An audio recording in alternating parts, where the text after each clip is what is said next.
किसान और तहसीलदार की ये कहानी चर्चा में है, इसलिए इस पर बात करनी पड़ेगी। देखिए, आपने क्या देखा?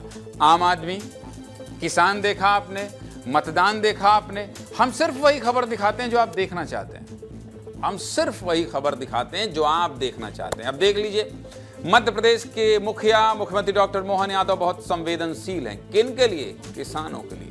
एक अधिकारी ने किसानों के खिलाफ आदेश दिया तो 24 घंटे भी नहीं हुए उसे हटा दिया गया और आदेश भी रद्द हो गया। लेकिन मुख्यमंत्री की यह संवेदनशीलता शायद शिवपुरी के तहसीलदार साहब नहीं समझ पा रहे हैं। और गुरुवार सुबह शिवपुरी में कुछ ऐसा ही हुआ, इसलिए पूरी खबर दिखाना जरूरी है। गुरुवार को सुबह मध्य प्रदेश के शिवपुरी से एक वीडियो सामने आया जिसमें एक किसान कुर्सी पर बैठा हुआ है और तहसीलदार साहब को सवाल जवाब कर रहे हैं। पूरा वीडियो सुनने पर पता चलता है कि किसान तहसीलदार साहब के घर में खाद की कमी की समस्या को लेकर आया था। लेकिन तहसीलदार साहब बड़े गुस्से में किसान से कह रहे हैं कि खाद नहीं मिलेगी तो क्या मेरे बेडरूम में चले आओगे? अगर किसान सच में तहसीलदार के बेडरूम में घुसा है तो ये वाकई में गलत है, ऐसा नहीं करना चाहिए। लेकिन किसान का मकसद केवल खाद लेना ही था। कुछ बताऊं उससे पहले आप इस बातचीत को सुनिए किसान और तहसीलदार के बीच में जो हुई। क्या नाम है? ओमपाल। कहाँ के हो? खटका। खटका। कौन बिरादरी? पाल। क्यों घुसे या घर में? सर मैं आपके मिल गया। क्यों? बिना पूछे या बिना हम नहीं जानते हमारे घर में बेडरूम तक क्यों आए? मैं भी कह रहा हूँ, मैं जानते हो सर, जानते नहीं, बेडरूम तक मैं क्यों जानता हूँ? बेडरूम तक हमारे क्यों घुसे आप बताइए। ना पूछ रहे आओगे खाद मिले तो सर? खाद तहसील में बताएगी, बेडरूम में हम बताएंगे। खाद की पर्ची चिपका तो नहीं कि नहीं बैठ रहा? नहीं बता। मैं तुम्हारे पूछ गया था। ऐसी गलती क्यों? हम आपके दरवाजे पर घर पहुँचे, आपके बेडरूम में चले जाएंगे? जहाँ मैं तुम और तुम्हारी मिसेज लेटती हूँ या हम लेटे हूँ और वहाँ चले जाओगे? पूरा मामला शिवपुरी जिले के बैराड़ तहसील का। बैराड़ तहसीलदार ने सुबह 5 बजे से 8 बजे तक यूरिया खाद के टोकन वितरित किए। इस दौरान करीब 1100 किसानों को 2-2 बोरी खाद के टोकन वितरित किए। टोकन का वितरण खत्म होने के बाद तहसीलदार अपने घर आ गए। उन्होंने अच्छा काम किया, तारीफ करना चाहिए भाई, टोकन सुबह से वितरित कर रहे थे। लेकिन इसी बीच ओमपाल बघेल नाम का किसान तहसीलदार के घर पहुंचा। तहसीलदार का यह भी आरोप है कि किसान उनके बेडरूम में भी घुसा।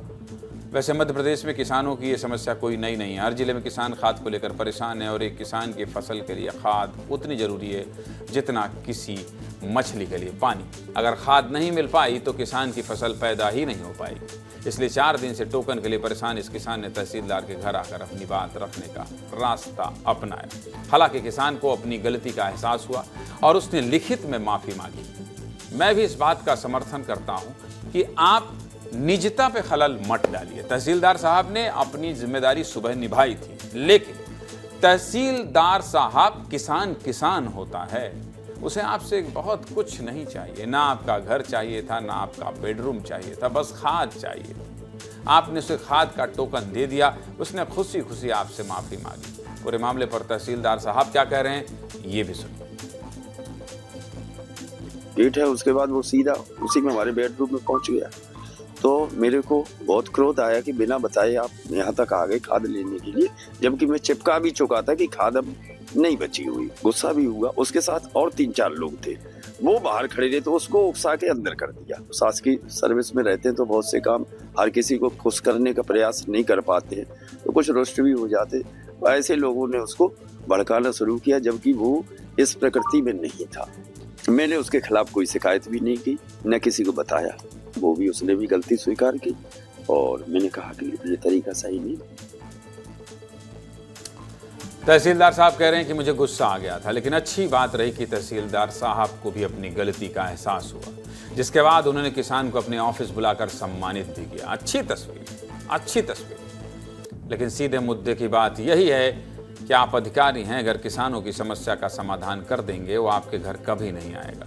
आप भी अपने घर में रहेंगे, किसान भी अपने घर में रहेगा। लेकिन तहसीलदार साहब, इसमें मैं कोई बहुत बड़ा गुनाह नहीं मान रहा हूँ। रोचक कहानी थी, आपने भी समझा, किसान ने भी समझा। लेकिन टोकन की समस्या को लेकर कितने किसान परेशान हैं ये भी दिखाना जरूरी था।